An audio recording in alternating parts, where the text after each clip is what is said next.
पूर्व गृहमन्त्री एवं राष्ट्रिय स्वतन्त्र पार्टी रासोपाका सभापति रवि लामिछाने सोमबार बिहान रूपन्देही जिल्ला कारागार चलान भएका छन्। उच्च अदालत बुटवल इजलासको आदेशलगत्तै शुक्रबार समातिएका लामिछानेलाई प्रहरीले रूपन्देही जिल्ला अदालतमा हाजिर गराएर कारागार पठाएको हो। थुनुवाको रूपमा कारागार पुगेका पूर्व गृहमन्त्री लामिछाने अब कहिलेसम्म त्यहाँ बस्नुपर्छ भन्ने निश्चित छैन। उनको कारागार बसाई कति लामो जान्छ भन्ने विषय मूलतः दुई ढंगले निरूपण हुन्छ। पहिलो, उच्च अदालतको आदेशलाई सर्वोच्चले बदर गरेर धरौटीमा छाडेमा उनी थुनामुक्त हुन्छन्। दोस्रो, जिल्ला अदालत रूपन्देहीले सुप्रिम सहकारी ठगीको मुद्दामा सफाई दिएमा उनी थुनामुक्त हुन सक्छन्। यी दुई अवस्था बाहेक रविको मुद्दा टुङ्गिन छिटोमा 1-1.5 वर्ष लाग्न सक्छ। त्यतिन्जेल उनी थुनामा रहनुपर्ने हुन सक्छ। अबको बाटो के? जसरी जिल्ला अदालत रूपन्देहीको आदेश विरुद्ध सरकारी वकिलको कार्यालय उच्च अदालत गए, त्यसैगरी उच्च अदालतको आदेश विरुद्ध रवि लामिछाने सर्वोच्च अदालतमा निवेदन दिन पाउँछन्। मुलुकी अपराध संहिता ऐन 2074 को दफा 73 मा फौजदारी मुद्दाका आरोपितहरूमाथि हुने थुनचेक आदेश विरुद्ध एक तहमाथि निवेदन दिने सहितको व्यवस्था छ। जन्म कैद वा 5 वर्षभन्दा बढी कैद सजाय हुन सक्ने कसुरमा भने 2 तह अर्थात् सर्वोच्च अदालतसम्म पनि जान पाउने सुविधा छ। कानून व्यवसायीमाथि बोलीचालीको भाषामा 73 नम्बर निवेदन भनिने यो सुविधा अनुसार रवि लामिछानेले उच्च अदालतको बुटवल इजलासको आदेश विरुद्ध सर्वोच्च अदालतमा निवेदन दिन पाउँछन्। लामिछानेले सर्वोच्चमा निवेदन दिने निश्चित जस्तै छ।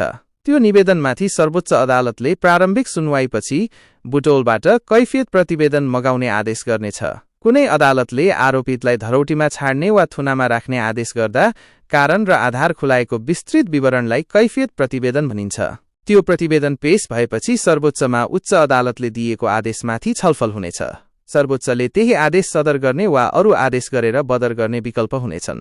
देशभरबाट त्यस्ता निवेदनहरू सर्वोच्चमा आउने भएकाले रविको निवेदनले पालो पाउन सरदर 3-4 महिना लाग्ने देखिन्छ।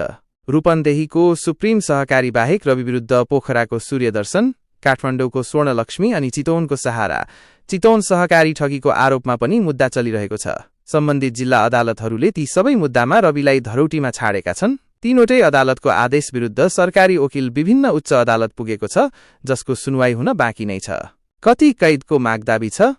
सर्वोच्च अदालतले उच्च अदालतको आदेश बदर गरेमा भने धरौटी अङ्क तोक्नेछ अनि त्यसका आधारमा रवि थुनामुक्त हुने बाटो खुल्नेछ।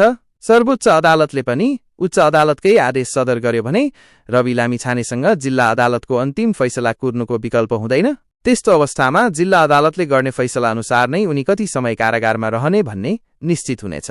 यदि जिल्ला अदालतले उनलाई निर्दोष ठहर गरेमा तत्काल थुनामुक्त हुन पाउनेछन्।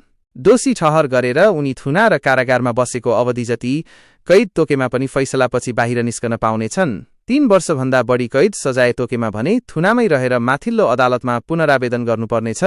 जिल्ला सरकारी वकिलको कार्यालय रूपन्देहीले 6 माघ 2081 मा अदालतमा पेश गरेको मुद्दामा आरोपितहरूमाथि एकमुष्ट रूपमा भने 10 करोड 89 लाख रुपैयाँ बिगो मागदाबी छ।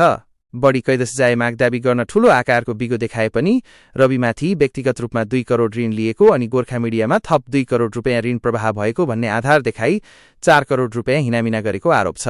सरकारी वकिलको कार्यालय रूपन्देहीले रवि लामिछानेमाथि सहकारी ऐनको दफा 124 Q5 बमोजिम सजायको मागदाबी गरेको थियो। उक्त व्यवस्थामा 10 करोड भन्दा माथि ठगी भएमा 6 देखि 8 वर्षको कैद सजायको व्यवस्था छ। त्यही उपदफामा 1 देखि 10 करोडसम्म बिगो भए 4 देखि 6 वर्षसम्म कैद सजायको व्यवस्था छ। प्रहरीले संगठित अपराधको समेत आरोप जोडेर 1.5 गुणा सजायको मागदाबी गरेको छ। त्यसरी हिसाब गर्दा आरोप पत्रमा लामिछानेमाथि 6 देखि 9 वर्ष कैद सजाय मागदाबी भएको देखिन्छ।